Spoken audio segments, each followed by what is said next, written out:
Hey, good afternoon, Facebook Live viewers. This is Bill Bird, Chief Medical Officer at CGH Medical Center. And today, this is one of our Growing Healthy series broadcasts. And hi, Sherry. Hi, Dr. Bird. Hi, this is Sherry DeWalt. Sherry is one of our CGH Health Foundation staff who really she kind of runs this show in terms of the Growing Healthy series. So Sherry, I'm going to let you introduce what we're going to be who we're going to be talking with and what we're going to be talking about today. Yes, so hello from the CGH Health Foundation. In February, we like to focus on the heart. It's American Heart Month, and so we have kind of a fun program today. Dr. Bird went on a field trip, and you're going to see our heart check, which is a test to see calcium blockages around the heart. And then while we're in the diagnostic imaging department, he's going to veer over to the 3D tomo equipment also. So pretty exciting program today. We have a couple of other things going on right now at the Health Foundation you might like to know about. One of them is a community-wide healthy weight management program that we're doing as a Facebook Live group, and it's called Bye 20 Pounds. And we just started a week ago. It's not too late to jump in, but it's 20 weeks of weight-focused material, and I've got great partners that are working on it with us. The Sterling Park District, the Sterling Rock Falls Family YMCA, Central Park Yoga, 724 Fitness on the Rock, the Coloma Township Park District, and Olive Nut Health coaching from Dixon. So every day we have a new post from one of our partners or from me. And so far we have like 175 members. The easiest way to find it is to go to the CGH website, www.cghmc.com, and just click on the foundation tab. It's the first thing in the drop-down list. And also for Heart Month, special for Heart Month, I do a cooking series. It's called What's Cooking CGH. And this week, the video that I filmed was a very special chocolate sauce that is a heart healthier one. And so you can find that also on the CGH website. Next month, if you want to look forward to what our Growing Healthier program is, we will be focusing on the behavioral health unit. And Dr. Bird, again, is going to go on a little field trip there and take us on a tour of that. So that's what's going on at the Health Foundation right now. And I'll turn it back to Dr. Bird. Thanks, Sherry. So I have two folks that I think will be very helpful in talking through both our new 3D mammogram and the heart check machine, and that is Dr. Keith Pham. Hi, Dr. Hello. Keith Pham. And Gina Hi, Dr. Grennan. Bird. Hi, Gina. Thank Okay, you. so Dr. Pham is I would call him, you're the president of the radiology company that we use, right? El Presidente? No, I am a chief of radiology department, diagnostic imaging department. Okay, we'll call you, chief. Either way, works. He's a bigwig. He knows his stuff. So Dr. Pham's with us, and Gina, she manages the diagnostic imaging department. Yeah? Okay. Yes. So I'm glad they're here because they're going to help all of you and I to better understand this heart check machine and to better understand what's going on with our new 3D mammogram machine. So I'm going to start with Dr. Pham. So Dr. Pham, I have a few questions I want to run by you. Sure. Ready? You ready? Yep. Okay. Would you talk? I'm going to start with the CT scan. So this calcium CT scan that we do to check people's hearts. Would you help kind of run through a little bit the science behind what we're doing when we do a CT heart check scan? Absolutely. So for the rest of the talk, I refer that to called the calcium scoring. The actual name is a coronary artery calcium testing or coronary artery calcium scoring. So what it does is it's a CAT scan. It will scan just the heart, and If the exam was done is gated, the exam is done without any IV contrast injection. The exam basically will scan very thin section through the heart, and collect all the data regarding the calcification plaque of the coronary arteries. Coronary arteries are the arteries that supply the heart, and of course they are so vital in supplying the nutrient oxygen to the heart. Now, the exam is not an angiogram. So what that means is, as the coronary artery forming plaques or stenosis of plaques, some of the plaque will become calcified, and the CT scan basically collect and count all those calcification. So the exam is not an angiogram. By looking at that exam, we're not going to be able to say, oh, that vessel is certain percent blocked. The other Yeah. vessel is certain percent blocked. It is not for that.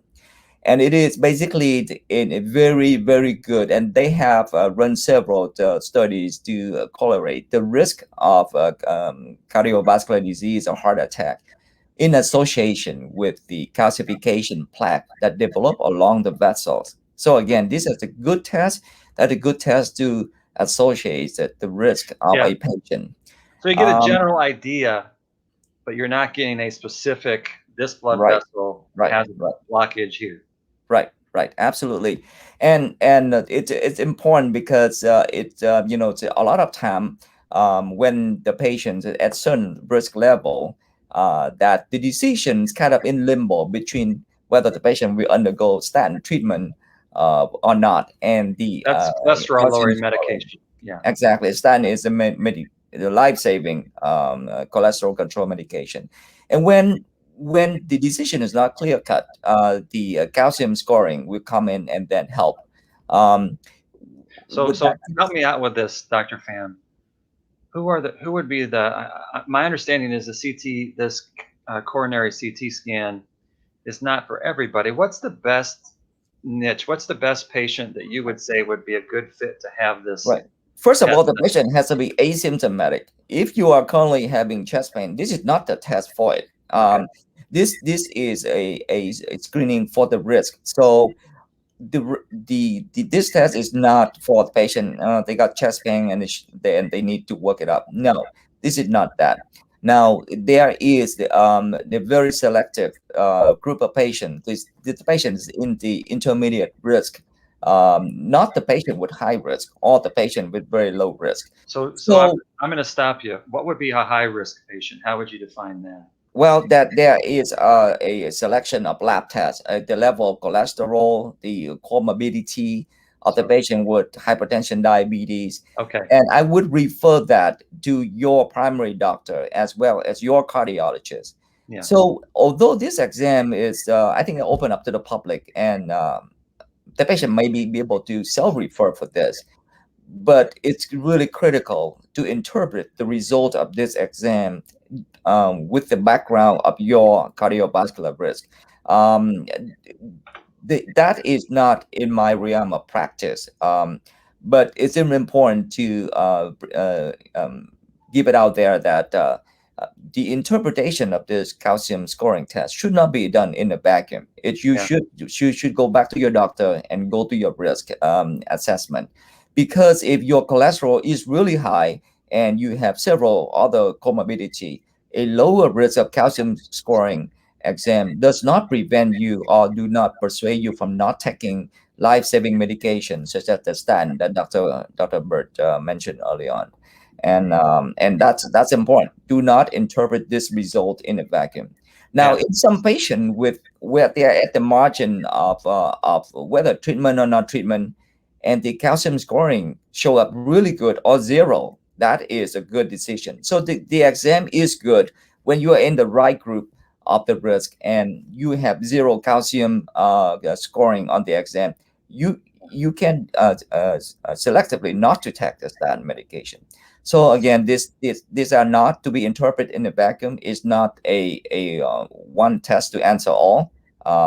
It is something to Yeah. be discussed with your physician. It's a good piece of information. I know as a primary care doc, we have a viewer question that we'll get to in just a minute here, Keith. But as a primary care doc, my thing with the patients I saw, if I had a patient who was you know, woman less than the age of 50, man less than the age of 40, in really good health, didn't have blood pressure problems, didn't have diabetes, cholesterol was pretty good, basically normal. The likelihood that that test is going to be helpful for them is very small, and so I didn't recommend that they have this test. Conversely, if someone is any age and they're diabetic, they have significant blood pressure issues, their cholesterol is high.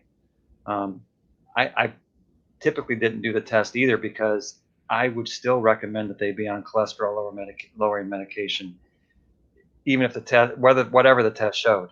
So it's those group of patients that their cholesterol is a little high, maybe they have some family history, um, but they feel good and they're kind of going about their lives. Mm. And those are the people that it's can be pretty helpful in terms of, okay, I think we should. I've always said that you can't reach into someone's heart and pull it out and take a look at it, and this is about as close right now in medical science as we have to get some idea of that. Absolutely, yes. And the 2018 AHA's American Heart Association, as well as the College of Cardiology, have a good kind of algorithm flow regarding, if the patient meets certain criteria, both in lab, in blood pressure, in comorbidities, Yeah, diabetes, certain thing, and then they go down to the how you associate that and what you're gonna do with the certain calcium scoring comes out. So yeah, there will be very helpful stuff coming from our cardiology colleagues. yeah. Keith, I want to switch now, and but there was a question that popped up. I'm sorry. What is the best test to check for blockages or blood flow? What would you say as a radiologist, Keith? Um, Basically, I will use I will interpret the best test would be the one with the most diagnostic value, and that would be an angiogram of some sort. Now the question is too vague. Is it a vessel? Is it an artery? Is it a vein? I will take the liberty to assume that they I want to think we look should assume for it's the heart. the Yeah, heart, the artery of the heart. So for that, now the actual exam that show the image and measure the degree of stenosis or narrowing of a vessel would be a cardiac angiogram, and that's a minimally invasive procedure performed by our interventional cardiologist colleague like Dr. Kurian, Dr. McKay. They're expert in those areas. For those exam, it's different from our calcium scoring. Those exam is quite invasive. They will put they yeah, do an arterial puncture, put the catheter through the artery to the source of the coronary arteries, and inject dyes, and they observe that under real-time fluoroscopy imaging. So yeah, those will be the best exam. Now, again, those exams are performed by our cardiology colleague, and they have strict criteria on who's going to undergo that and who's going yeah, to benefit from that. So, yep, yeah, the conventional angiogram would be the best exam. yeah. I'm with you. So I wanted to transition to talking about 3D mammograms, or TOMO as we call it here at the hospital. So, we've been using this. We've had these machines now for close to a couple months. I'm just curious what your impressions have been of the images that you're seeing for these 3D mammograms compared to what you were seeing before, Keith. This is one of the more exciting things happened to our radiology department in the recent time.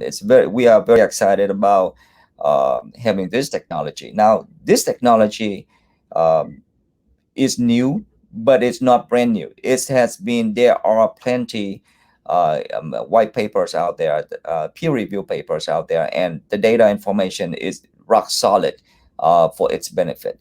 So we have been performing this exam for, I would say, a few hundreds of patients. Gina can verify those Yeah, patient yeah, information with that.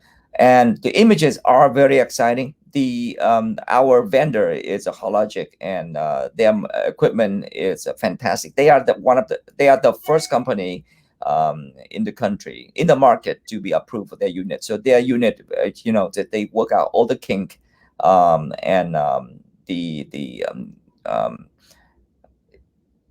all the quirk of the machines and their technologies have been approved by the FDA for the first time since 2011. Um, and I will talk real quick about the 3D and tomography.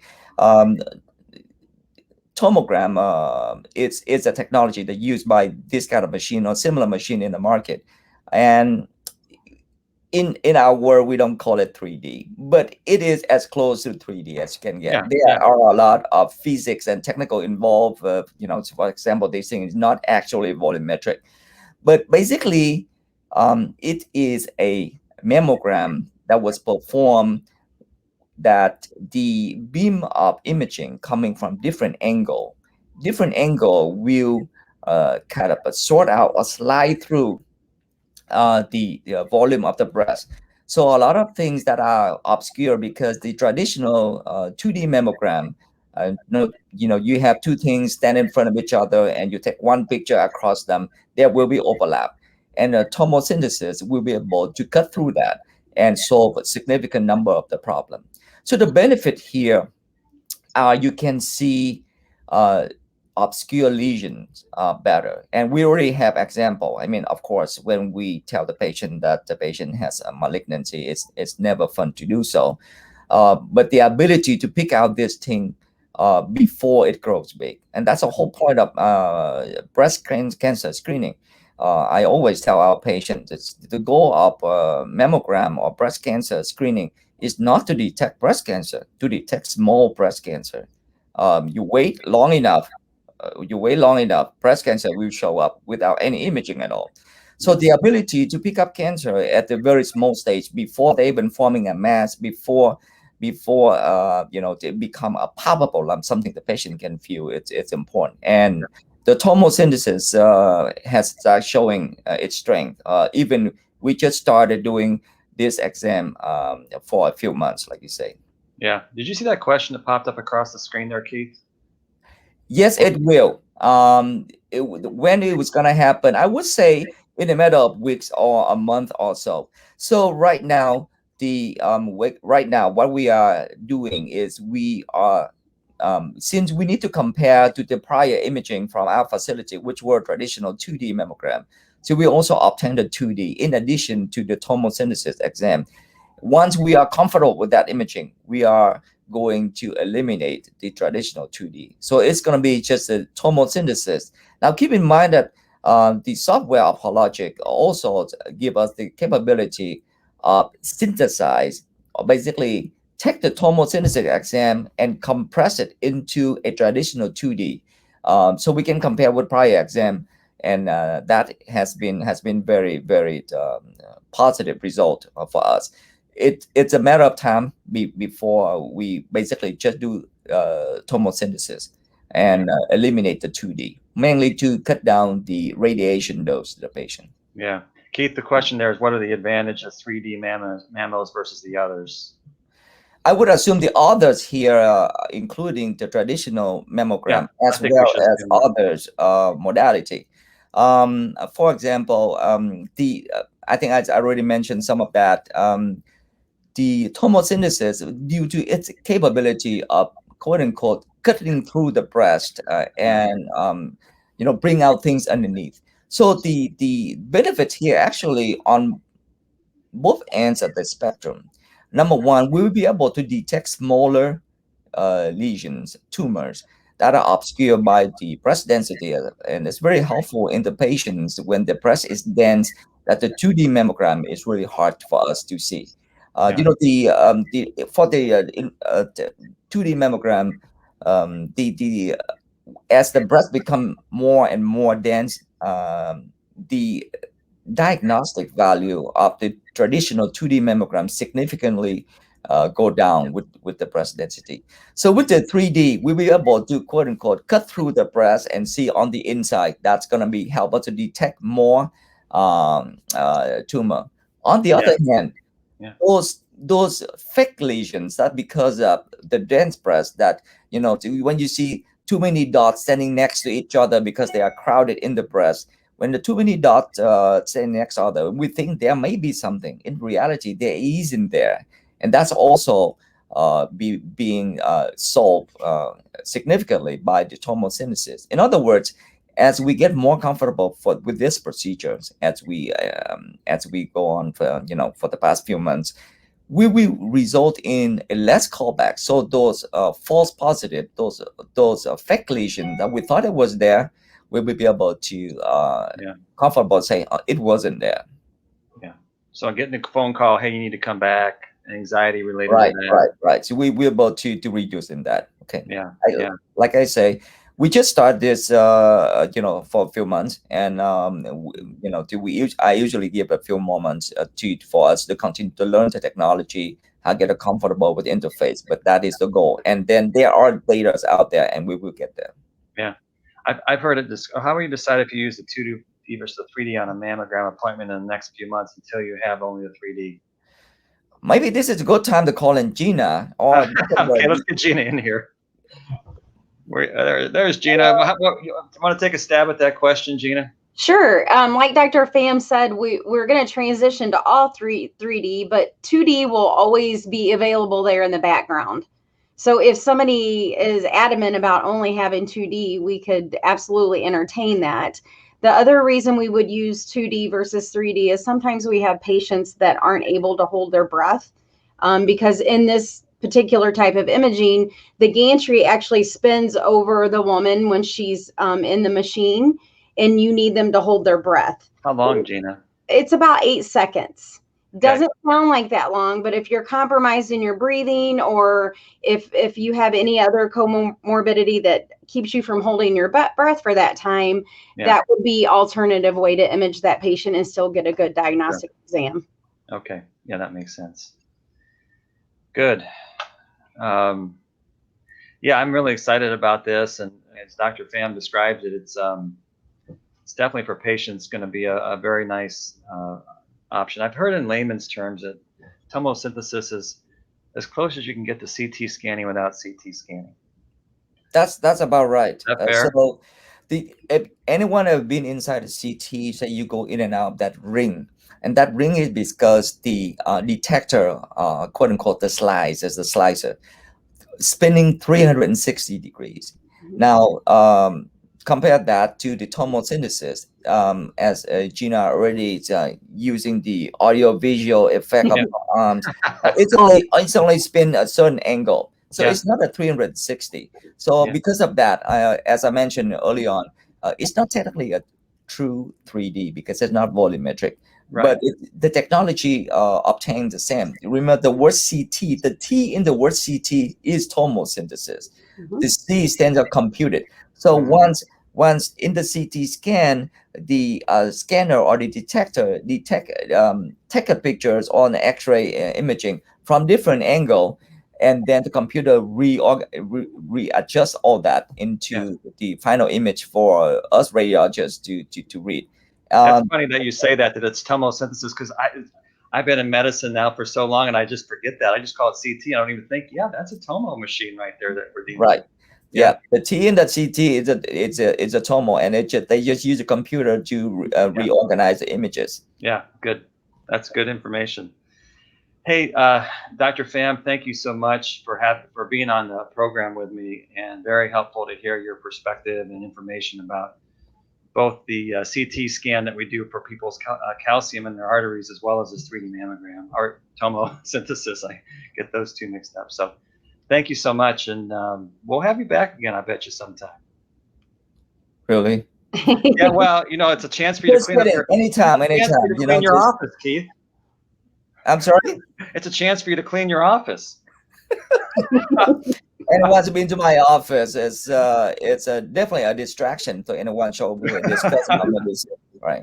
Yeah, but anytime, you are very welcome, and I will come back to share the information with the public as much as I can. Good, great, thank you so much. Okay, so Gina, I have a few more questions that I wanted to run by you too. So, you ready? I'm ready. Go for it. Okay, all right. So I want to talk CT scan first. Okay. And by the way, Matt, if there are any viewer questions that we haven't gotten to, make sure you put those up, please. But do we have any special pricing for the CT scanner for the calcium scoring? We Or do. No, can you we talk about that a absolutely little do. bit? We used to only do it in February to celebrate Heart Month, but we had such an overwhelming response and it kind of bogged down our regular CT imaging. So we decided just to run that special year round, and it's $99 per exam. And as Dr. Pham mentioned, it's a self-referred exam. And what that means is you do not have to have a doctor's order to have it performed. If you wanted to do this just on your own account, you could call up central scheduling and schedule it for yourself for $99. Okay. Yeah, so that includes the reading fees and everything, Gina. That's it. That's everything. Yep. Okay. And what we'll do is we'll mail you a copy of your report, and then we'll ask you for the physician of your choice that you would like the report to go to. Okay, great. Yeah. Yep.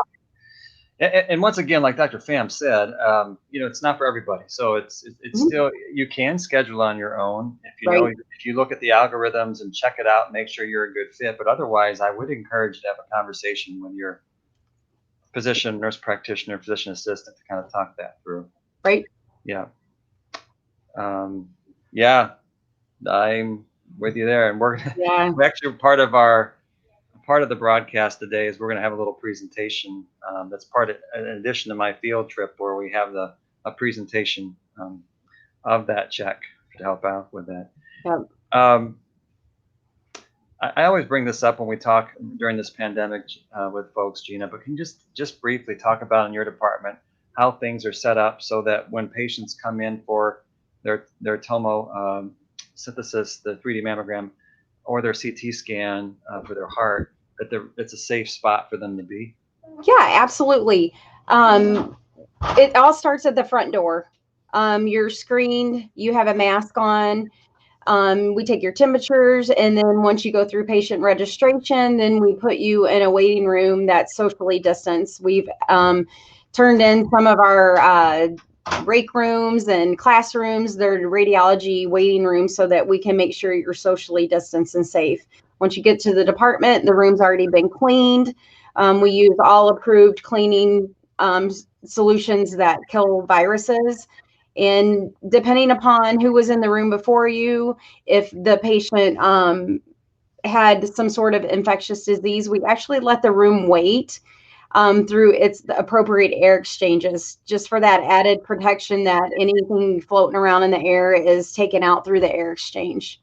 Yeah. Good. Staff's wearing PPE, patients are wearing PPE. So I think we've got all the tools, and we're being very careful so you can come in safely and have your exams.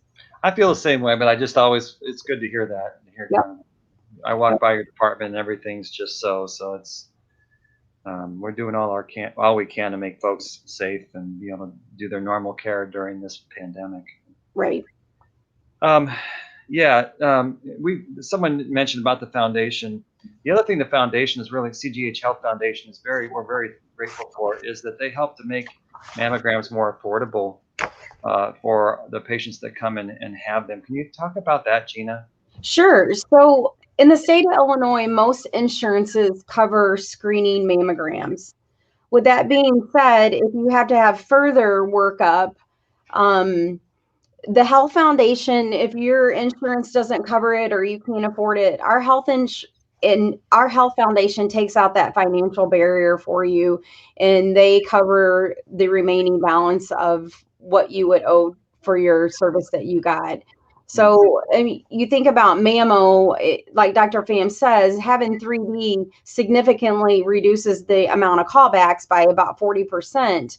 But there's still that population of women that are going to need the follow-up mammogram callback, an ultrasound, maybe an MRI. And the Health Foundation is paired up with us to make sure that we take that barrier out, because we truly believe that early detection is going to provide the best outcomes for our community.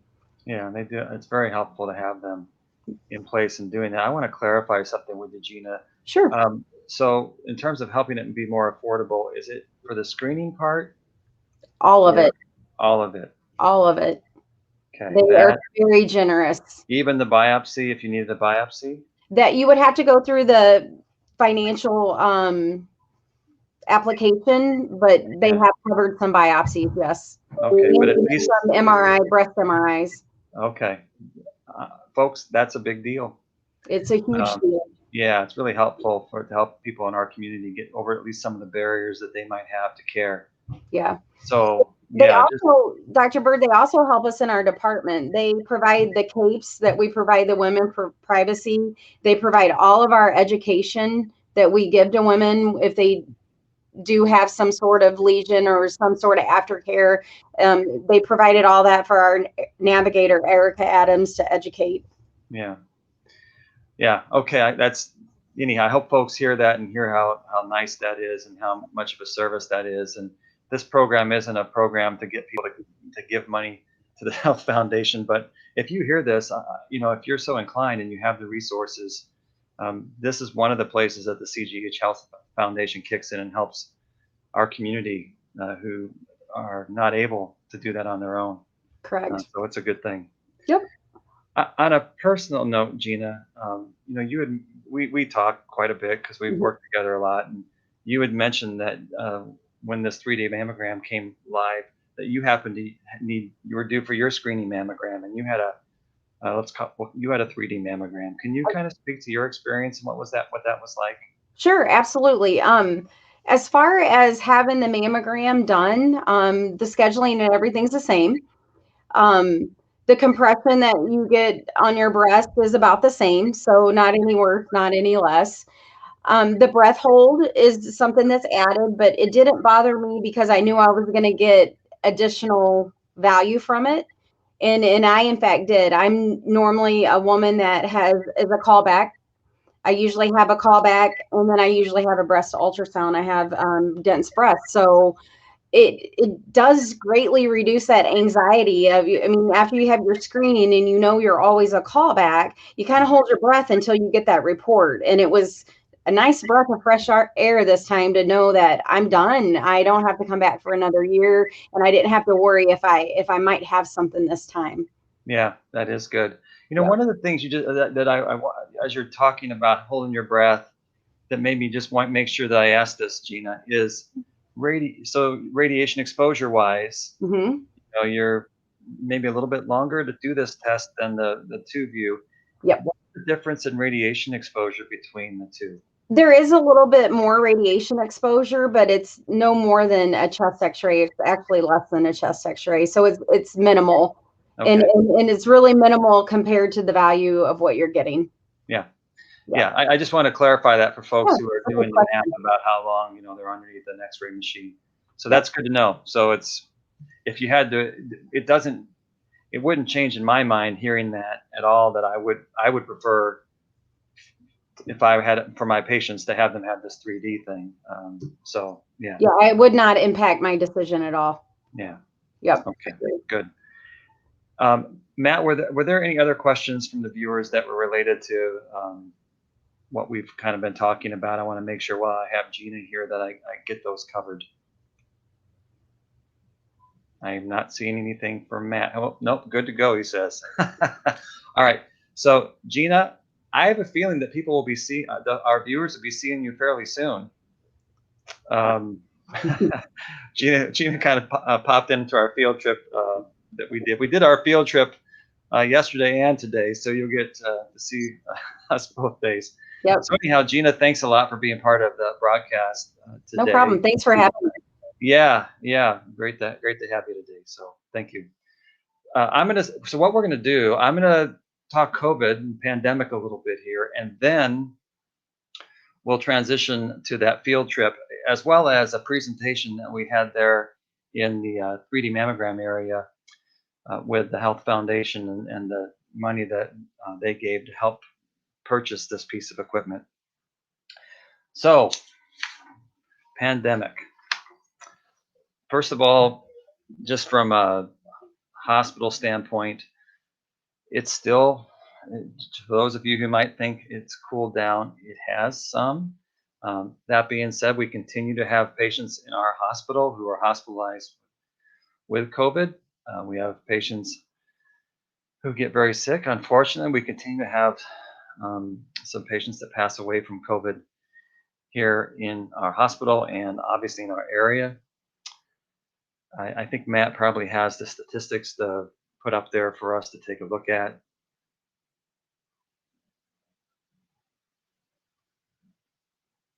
There we go.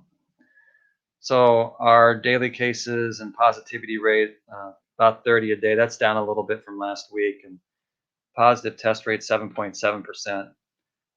That's good. The vaccinated rate is improving. And then if you compare us to other counties in the state, and you take a look here, you'd see that, where are we at? There we are. Still a little bit higher than the rest of these other counties that are comparison counties. And we're still higher than we were this summer, for sure. But the direction continues to be, we've cooled down compared to where we were at in November. We're still heated up if you compare us to where we were at in July. So thanks, Matt, for that information. I want to talk vaccination. So here's some numbers. So right now in the country, this was yesterday that I saw this data. 33,783,384 people in our country have had at least one vaccine. The state of Illinois, I think we've received 2.1 million vaccines. We've given out 1,480,100 vaccinations as of yesterday. Our 7-day rolling average of vaccines given is 55,000. We gave in the state yesterday, or I guess probably the day before, 63,923. So if you look at the state number of 1.48, yeah, that fits with that number that we just saw, about 9.7%. Around in there, if you figure that our state population is around 11 million, if I remember right. So we're making some progress. My understanding is that that's ramping up. Here at the hospital, it's still kind of, we've been doing some vaccine clinics as we get vaccine. We haven't had we've had, I think the most we've had, I think we did 400 we received, in some smaller amounts. It's still not in a consistent, we're going to get this much this week, but we're still going through that process. I continue to encourage folks to sign up to get at least on our wait list. We have, I think 6,000 people on our wait list that are in that 1B category. Oh, thanks, Matt. So, but we have a lot more patients than that who would be available to sign up to get their vaccine. So please do that. We're working oldest to youngest in terms of the vaccine that we're giving here at the hospital.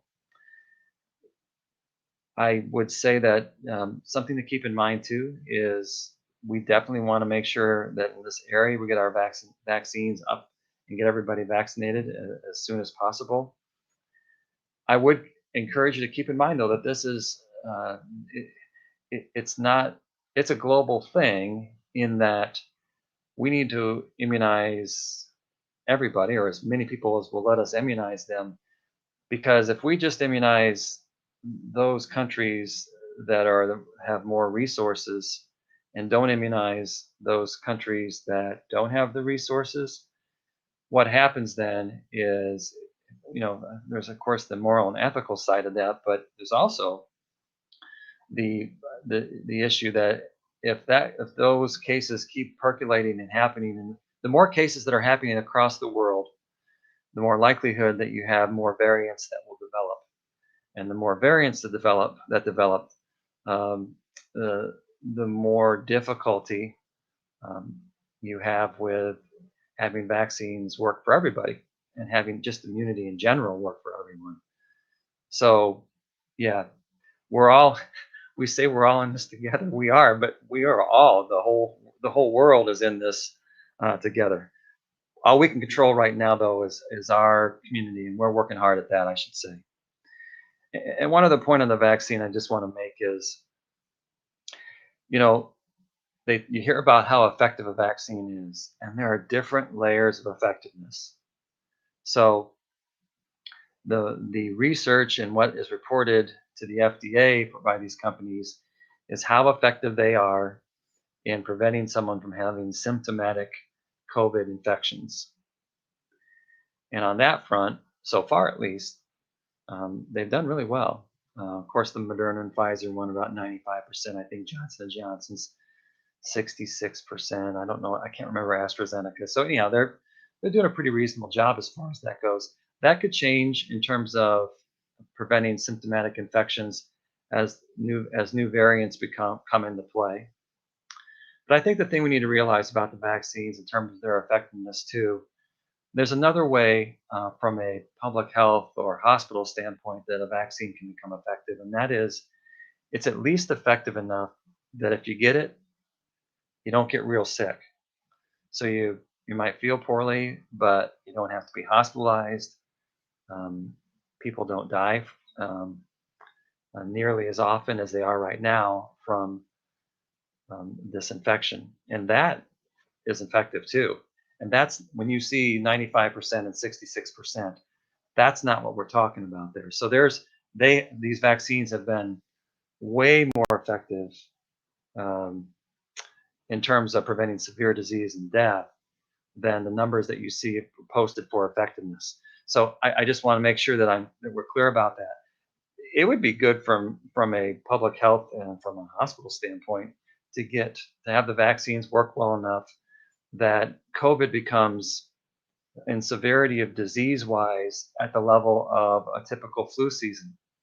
That would be really good because that's a level that is much more, it just doesn't cause as much problems in terms of people getting really sick as the current status quo. So that's another way that I'm looking at these vaccines. It's an opportunity to reduce the severe disease with being effective for that.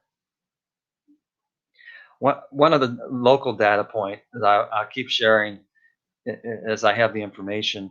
So we've had about 1,000 employees that have been vaccinated, and I think close to all of them are close to fully vaccinated.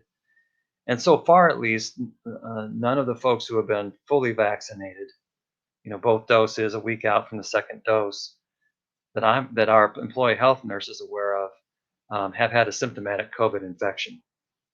So nobody out of 1,000 or thereabouts. So that's a good sign that vaccine is working the way it's supposed to, at least so far. I wanted to talk briefly about, because I know we're running a little bit long here, so I want to get to a couple quick points with the pandemic, and then I want to get you to the field trip and some of that stuff because I want you to be able to see that too.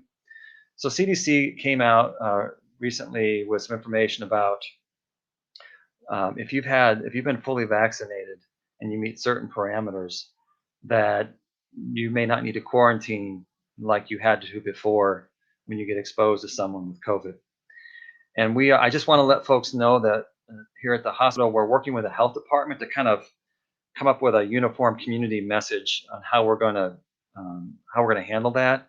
But there are discussions to kind of talk that through and how we'll. The thing is, the CDC has made this pronouncement. IDPH has not yet. So we just kind of have to kind of talk that through. But I wouldn't be surprised if by the time that we air next week that we'll have more concrete. Here's what we're doing as far as that new recommendation goes. And then the second thing I just wanted to mention, and I'm guessing many of you are aware of this, is the also CDC recommendation about double masking. And it's pretty encouraging for folks who double mask. So the two groups, and I don't have time to go through the study, but just high points. The study was done with comparing folks who either used a surgical mask and tied it in a way that it fitted better to the person's face, or the folks wore a surgical mask the way that you would come out of the box and put a cloth mask over top of that. In both of those situations, it was way more effective than either of those alone. So I think the take home for those of you who are watching this is I think it's reasonable. I definitely, for my family members who haven't been vaccinated, I encourage them when they're out and about uh, to wear a surgical mask and then a cloth mask over top of that, so they have a better fit and they have more protection. I think it's about 95% protection is what the study says, and there's more details about it that I could go into, but for time purposes, I don't think I'm going to. I will show you, and you can look at videos of this to see how these surgical masks are tied. But I did that this morning. Actually, you'll see the video when I'm doing the field trip, and I'm wearing the mask differently. I'm wearing it just plain, and I think based upon this information, just so folks can kind of see that, I'm gonna probably start wearing it more this way. But I wanted to show this to you. Here is a mask that I did, and I know it looks kind of funny in my face, but this is the way if you tie it and have it more form fitting. And you can see if I go to this side of my face, I'm having a hard time with all this. You look at that side of my face, and that's a much tighter fit than if you go to this side of my face, and I can't see that side of my face as well, but it's just tied a little bit higher up. So it's going to be important that you tie it more like this side because you can see that's better form fitted, and you can YouTube that. You can pull that up and about how to tie a surgical mask, and it'll show you how to go about doing that. So I would encourage folks to keep that in mind, and you can look up on the CDC website that information about these two alternative ways to mask. But until we get everything under control, get more people vaccinated, I think that's reasonable, particularly with these new variants that are making their way through our communities and it's easier to get infected with some of these variants. So I thought I'd share that with folks. Okay, I have gone on a little bit longer than I wanted to. Thank you for those of you who have stuck with me during this time. I'm going to sign out and go to our field trip. So Hello, no further ado, Facebook here's our Live field trip. crowd. I have Gina here with me. Hi, Gina. Hi. You just saw Gina on the split screen with me, and now here's Gina in person. Yeah. Little tape delayed, but she's here. So Gina, as you know, is the manager here of our DID, which for those of you out there in the public, it's like our X-ray department. Mhm. Yep. So welcome to our field trip today. So we're going to go to a couple places if all goes according to plan. Yep. First place that we're going to go to is our new 3D mammogram area, and the other place is we're going to go to the CT scan area. So Gina, it's probably been a lot of fun to have this new unit up and going. It's been a few years in the making. Yes, it's been on our wish list for probably about 4 years. Okay. And we finally got it. So we're really excited. Yeah. I know you're really proud of your team and the work that they do here. Yes, we got great people. Yeah. I'm Yeah. privileged. Yes. Yeah. So I think why don't you go introduce me to some of your great people? Sure, let's All right. go. Come on with us. Let's come on in. This is our mammogram suite, right, Gina? Yes, this is where we do our mammo. Actually, it's our women's center suite.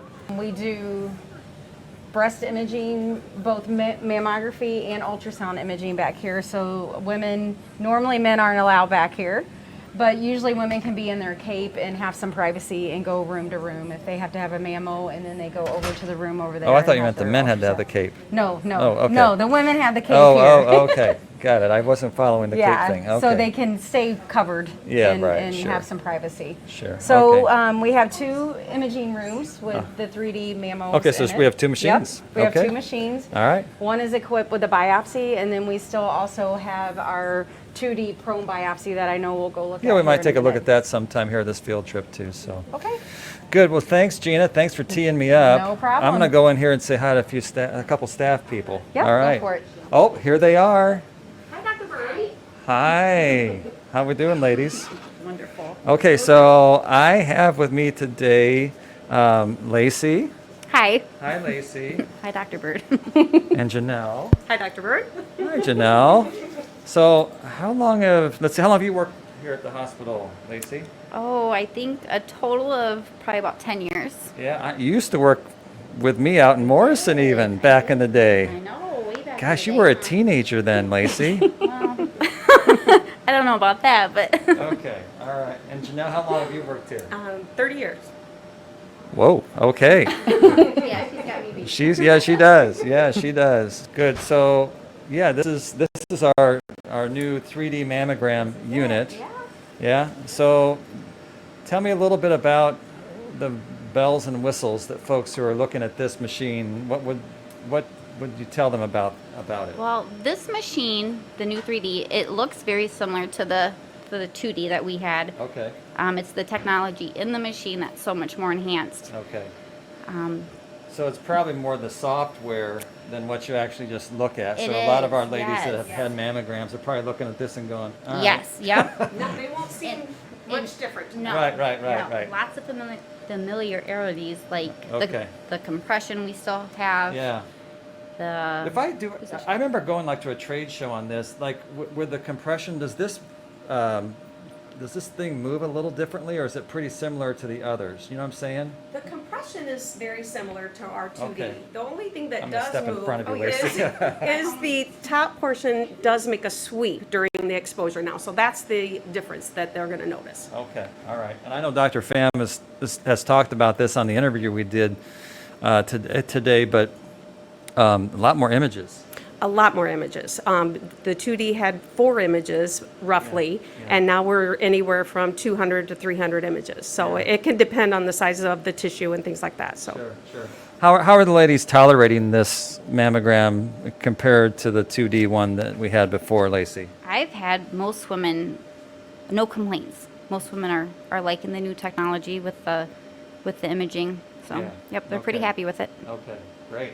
Hey, Janelle, I just wanted to, we're talking about this. One of the things, so like for our patients on a personal level, how does this machine help them as obviously you're getting more pictures and stuff like that, but on a personal level, what have you seen in terms of helping our patients having this 3D mammogram? I think the best part of the 3D is the precision of, that 3D exam and those images kind of eliminate the need for extra imaging, which therefore would eliminate the patient's anxiety and, all Yeah. that when they get those calls to come back, we're decreasing a lot of that personally for the patient. Yeah, that does sound nice when you say that. So let's say I have a mammogram done, and in the past I would have a mammogram, and then you'd send me on my way, and then I'd get the call. Oh, you know what? We need to do some Correct. more close images. How is that different with this? Well, it's reducing that callback level quite a bit, actually. So that, in turn, makes the patient feel a lot more comfortable and confident. When they're here, they're getting everything that they need to be looked at. The radiologist is more, involved in that image process. There's like 300 images. So hopefully that callback level will decrease. Okay. Yeah, that is nice. If I could have that done, if I could have that done, I'd want to have it done and get it done, if you know what I mean. Right. Okay. I do know what you mean. Yeah, all right. Yeah, okay, good. Thanks, Janelle. Okay. I know there's one other thing that I thought we'd want to show folks. It's something that in the near future we'll be able to use with this machine, and it's kind of like it's a ability to biopsy using this machine. Can you talk about that, Janelle? Yeah, right. Currently, we have a prone table that we would do our biopsy. When you say prone, what does that mean? You're laying face down on the machine, and then we work underneath you. Okay. So this equipment does provide an attachment that we can keep the patient sitting up during her biopsy. Okay. That sounds a little bit, like I guess, because you have a biopsy is a needle and that type of stuff. Patients tolerate that pretty well to be sitting up and having a biopsy done? Yes, yeah, very well. And it does a little less cumbersome as they're laying down, so they're a little more comfortable. Okay, all right. And because it's a 3D mammogram, my understanding is that biopsy you'd be able to really target and pinpoint it much better than you might with a 2D mammogram. Yes, yep. It's very precise, so we Okay. know exactly where we're going. All right. Well, you know what, folks? I have something interesting to show you. I'm going to show you this biopsy unit. Let's go over here, Nell, and just take a look at this together. I'm going to have you kind of stand on the other side of that, if you would. So yeah, tell me a little bit about this. Is actually the unit that we're going to be doing the biopsies with. It attaches to the stand-up mammography machine, and then we can use this as a guided assistance for the radiologist to pinpoint the Okay. exact location they want to use. Okay, all right. So once again, you look at this and you're like, okay, nice. But it's, the engine of this is very impressive in terms of what Yes. it's able to do. Yes, can pinpoint that exact location, that they can target it very precisely and just remove that sample of that tissue for the pathologist. Okay. And for the biopsy, would the woman be sitting down? So they're not standing up, they're sitting down though. Correct. We have a special chair that the patient sits in. We can get them completely comfortable. And they could also lay down if they wanted to, but the sitting position seems to be the most comfortable. So Okay. yeah. Okay, great. Great, thanks Janelle. Yeah, this is, like I said, I know that there's a lot that goes into this. This will be very nice for our Very patients. precise. Yeah, Yes. yeah. So there are certain patients though that it's a better fit to do this prone or lying face down situation. Yes, I think currently that would be like depending on the location that the radiologist is trying to reach. Okay. We just have the ability to do it either way, so we wouldn't have to turn anybody away. Yeah, that's nice. So essentially we can, whatever you have in terms of what you need to have biopsied, we can do it. Correct. Okay, yeah, that's a good thing. So Yes. I thought maybe, I mean, it's we've had this for a while now, this newer technology. I thought maybe we could have Lacey kind of walk in there with me and we'll just take a look at that together. So let's go follow us around here. This is the prone table, yes. Okay. So a woman would come up, she gets up on the table, she lays down on her abdomen. The Yeah. breast tissue goes in the open area, and then we work from under. Can you see that open area, Liz? So how that, for those folks who haven't had a breast biopsy, yeah, that's kind of how that works. We let gravity do its work. That's right, yes. So Yep. that you can get to that tissue and the radiologist can get the tissue that they need and then. Yes, yep. Yeah, Then the and I- radiologist takes that sample out, we image it to make sure we're in the correct location. Yeah. We place a clip after that, and then we do our post care.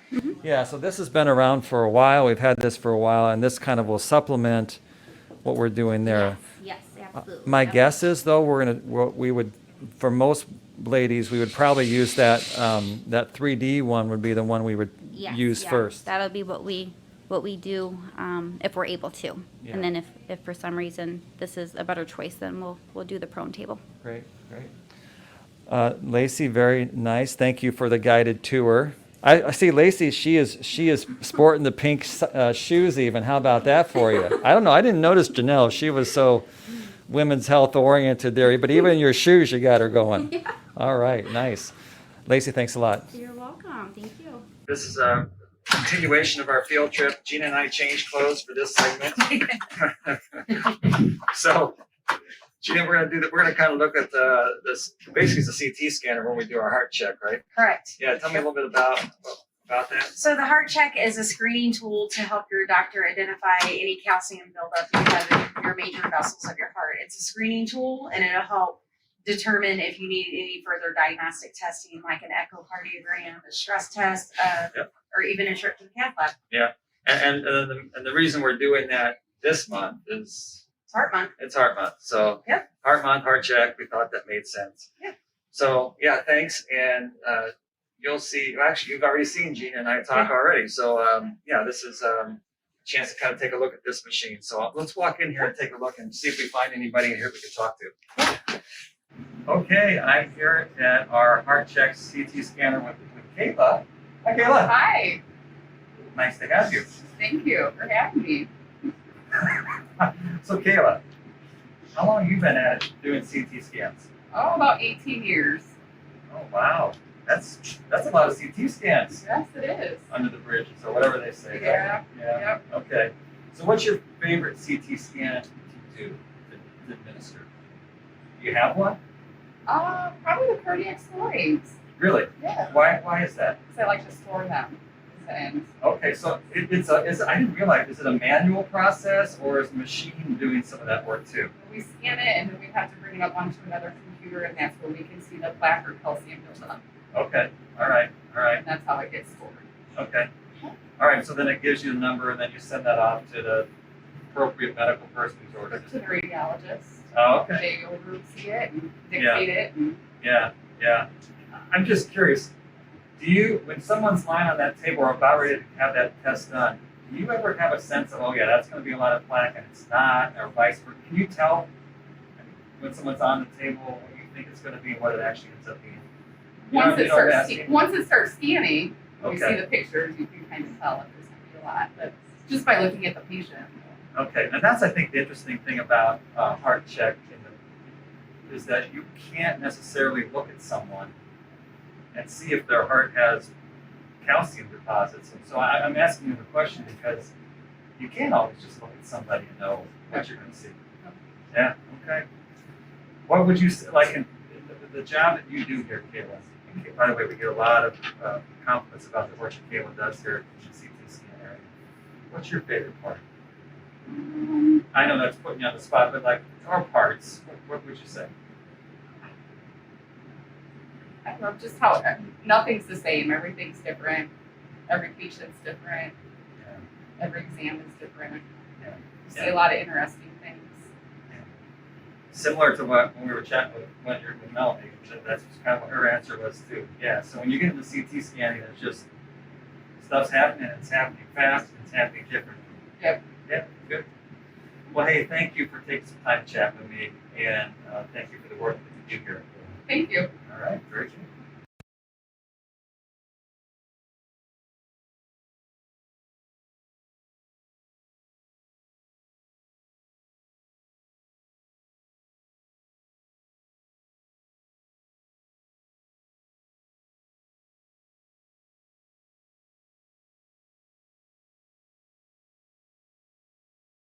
I'm Dr. Nancy Tran. I'm a hospitalist here, and I am the general chair of the CGH Health Foundation Annual Appeal. We are here to present our pledge of $100,000 to CGH for the 3D tomography mammogram.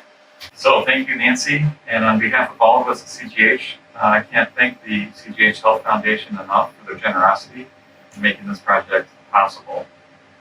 This is going to bring our ability to screen breast cancer to a different level, and we're looking forward to better patient care down the road. So thanks so much to the foundation for their generosity.